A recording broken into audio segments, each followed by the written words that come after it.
Shanti. Welcome back to my channel अवैध tarot. आशा करती हूँ आप सब लोग बहुत बहुत खुश हैं। तो आज हम चेक करेंगे क्या है फ्यूचर आप लोगों की इस रिलेशनशिप का। इस रिलेशनशिप में क्या ऐसा शिफ्ट आने वाले हैं। ये कांटेक्ट में है, नो कांटेक्ट में है, लेस कांटेक्ट में है, मैरिड है, कोई भी देख सकते हैं। आज हम चेक करेंगे कि ऐसा कौन सा शिफ्ट आप लोगों की रिलेशनशिप में आने वाले हैं।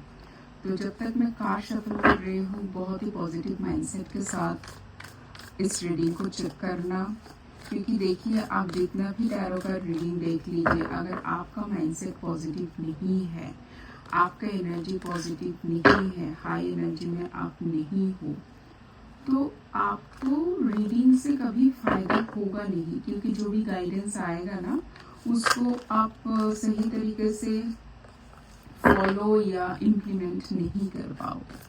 चलिए देखते हैं ऐसा कौन सा शिफ्ट आने वाला है आप लोगों की रिलेशनशिप में।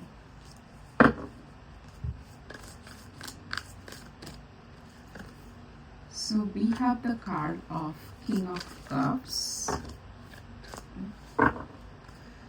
इतना क्यों फास्ट एनर्जी है। हाँ,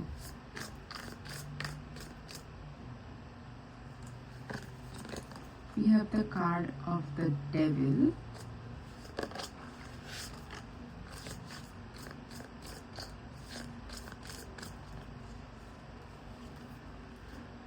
We have the card of five of wands. ये कार्ड अगर आप लोगों ने सही तरीके से देखे होंगे, ये फाइव ऑफ wands का कार्ड तब भी आया था, बट मैंने उसको नहीं लिया क्योंकि मुझे लगा था अगर इसको आना है तो बाद में भी आ जाएगा। इसको आना ही था। सिक्स ऑफ पेंटिकल्स,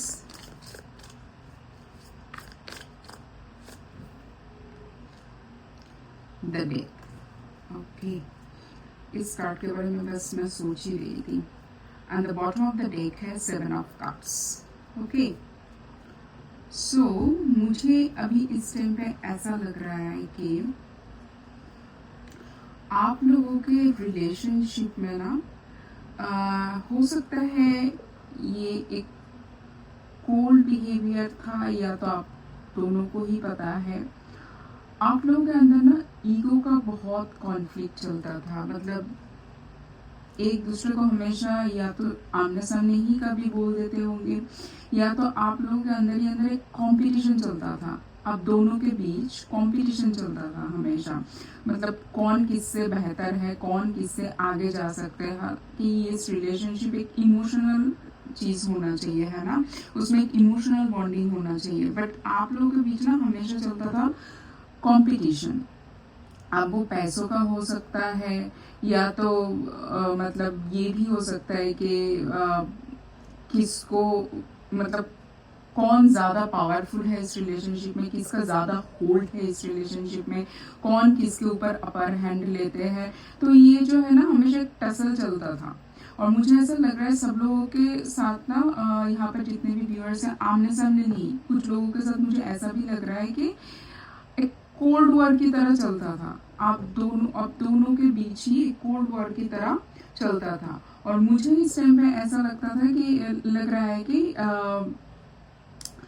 आप लोगों को ना इस टाइम पे अब ये अगर जिसके तरफ से भी ज्यादा होगा, मुझे ऐसा लग रहा है उसमें एक शिफ्ट आने वाला है। क्योंकि उनको अभी ऐसा लग रहा है कि ये जो भी चीज चल रहा था ना, ये आपके रिलेशनशिप को इम्पैक्ट कर रहा था। एक रिलेशनशिप जिसमें बहुत सारे पॉसिबिलिटी था, इवन बहुत सारे पॉसिबिलिटी है। इस रिलेशनशिप में ग्रोथ आ सकता है, बट इस रिलेशनशिप में कॉम्पैटिबिलिटी आ सकता है, एक लॉन्ग टर्म रिलेशनशिप बन सकता है। बट आप लोगों ने उस पॉजिटिव साइड को छोड़ के ये जो नेगेटिव वाला साइड है रिलेशनशिप का, कंपटीशन, जेलेसी, पावर का लड़ाई, ये सब में जो आप लोग इंडल्ज हो गए हैं ना, उसी से क्या हो गया ना, ये रिलेशनशिप बहुत बहुत ज्यादा ड्राइड अप हो गए। जिसमें इतना पोटेंशियल है, इतना पॉसिबिलिटी है, और रिलेशनशिप अभी ऐसे एक मतलब डेट हो गया इस रिलेशनशिप का।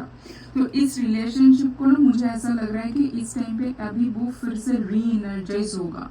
ये आप दोनों की तरफ से ही हो सकता है, और अगर किसी की रिलेशनशिप में कोई एक तरफ से ऐसा था, मुझे ज्यादातर तो लग रहा है दोनों तरफ से ही ऐसा था।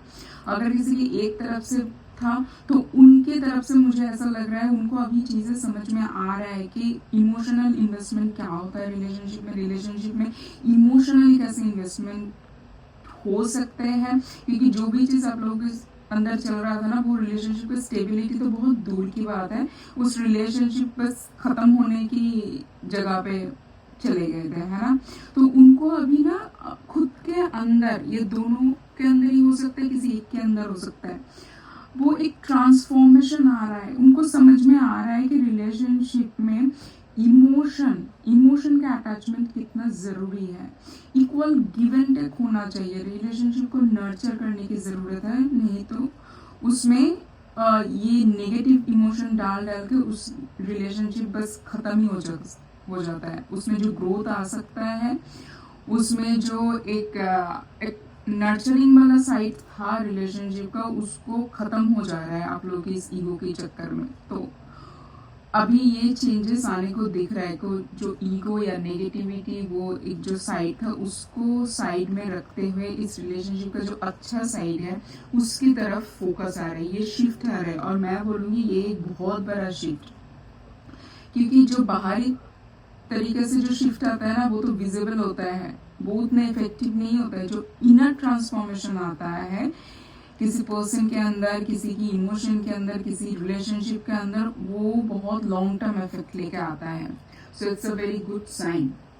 देखते हैं और क्या आ रहा है आप लोगों की रिलेशनशिप में।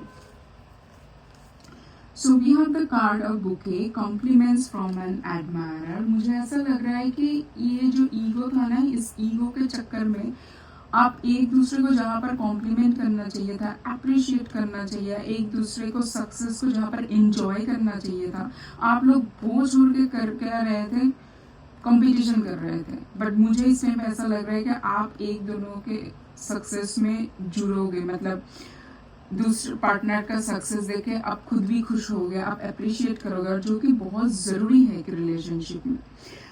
This is a temporary situation, क्योंकि ये जो था ना, मुझे ऐसा लग रहा है आप लोगों की रिलेशनशिप की ग्रोथ के लिए बहुत जरूरी था इस चीज को अंडरस्टैंड करने के लिए। तो ये जो टेम्पररी सिचुएशन है ना, ये अब चला जाएगा, आप लोगों की रिलेशनशिप में ग्रोथ आएगा, अंडरस्टैंडिंग आएगा, मैच्योरिटी आएगा।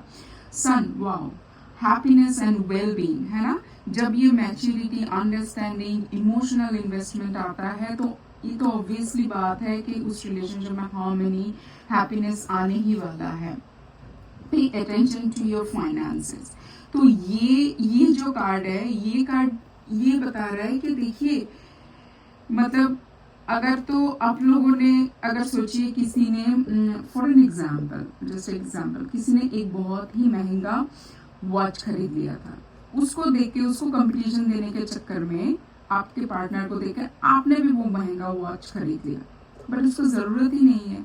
एक रिलेशनशिप में जब हम रहते हैं, वो एक मतलब दो से एक की तरह सोचना पड़ता है ना। ये कोई कंपटीशन नहीं है कि उसने एक महंगा वॉच ले लिया तो मुझे भी लेना चाहिए। ये एक डेविल की एनर्जी की तरह होता है, तो उसमें ध्यान दीजिए। ऐसा फालतू की कंपटीशन की कोई जरूरत नहीं है, क्योंकि आपके रिलेशनशिप में हार्मनी, अंडरस्टैंडिंग, मैच्योरिटी आ रहा है, इन्वॉल्वमेंट विद द लॉ। तो अगर इसी के चक्कर में किसी ने ईगो में आके, मुझे ऐसा लग रहा है अगर किसी का सेपरेशन में चल रहा है, किसी का डिवोर्स केस चल रहा है, अगर तो ऐसा भी चीज हो गया, मुझे ऐसा लग रहा है कि ये बहुत सारे लोगों का शायद, आई होप नहीं होगा, बट किसी का अगर इस ईगो के चलते हुए किसी का डिवोर्स केस की तरफ अगर मैरिज चले गए हैं, मुझे ऐसे क्यों लग रहा है कि उनमें भी शायद सुधार आएगा। और ये एक्चुअल में तो होते भी है, मतलब ऐसे तो एक कपल को मैं भी जानती हूँ जिनका केस डिवोर्स तक चले गए थे, फिर उन लोगों को एक दूसरे के प्रॉब्लम समझ में आए, एक दूसरे के साथ बैठ के बात किया, उन्होंने केस विड्रॉ कर लिया, वो अब हैप्पीली अपना लाइफ बिता रहे हैं। तो मुझे ऐसा लग रहा है आप में से भी किसी के लोगों के साथ शायद ऐसा होने वाला है, और अगर ऐसा होता है तो बहुत ही अच्छा बात है। फिर someone you know is undependable and insincere. सो मुझे ऐसा लग रहा है ये आप दोनों में से जो भी था, या आप दोनों ही थे, उसमें सुधार आएंगे अभी, ठीक है, उसमें अभी सुधार आएंगे। एक मैसेज और लेंगे। जब हम शिफ्ट की बात कर ही रहे हैं तो एक मैसेज तो इस टेक से बनता ही है।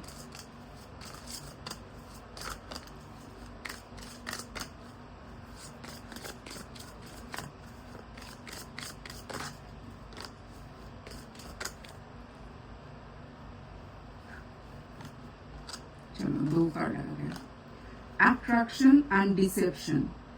ठीक है, ये मुझे लग रहा है ये जो आप दोनों ने जो एक दूसरे के लिए ये जो ईगो या कंपटीशन घूम फिर के बाद वही आ रहा है। वो क्या कर रहे थे, आप एक दूसरे को धोखा ही तो दे रहे थे। जब कोई रिलेशनशिप में रहते हैं वहां पर कोई कंपटीशन नहीं रह सकता है।